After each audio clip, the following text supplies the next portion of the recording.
Sa gitna ng mainit na araw sa Jerusalem, dagsa ang mga tao sa templo. May mga nagtitinda ng hayop, may nagpapalit ng pera, at ang ingay ay tila palengke kaysa banal na lugar. Sa isang sulok, nakatayo si Elias, isang batang lalaki na araw-araw tumutulong sa kanyang ama sa pagbibilang ng salapi.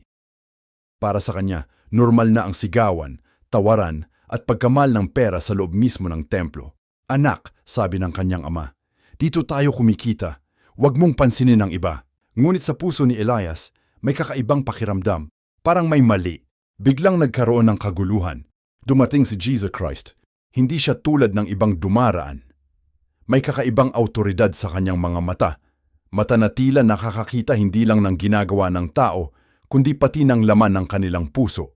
Walang salita, kumuha siya ng lubid at nagsimulang itaboy ang mga hayop. Isa-isang natumba ang mga mesa. Lumipad ang mga barya sa hangin.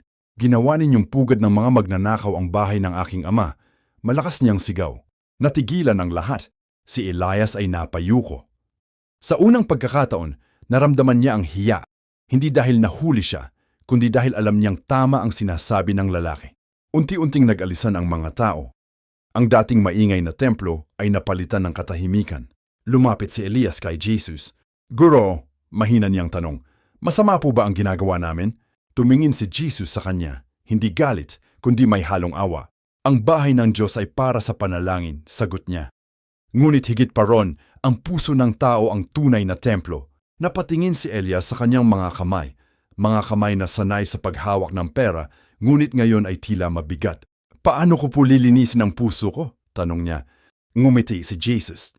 Magsimula ka sa katotohanan at sa paggawa ng tama, kahit walang nakakakita. Kinabukasan, nadaanan ni Elias ang isang puno ng igos. Maganda sa labas, ngunit walang bunga.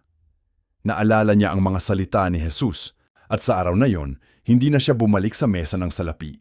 Sa halip, tumulong siya sa paglilinis ng templo, hindi lang ng lugar, kundi ng kanyang sarili.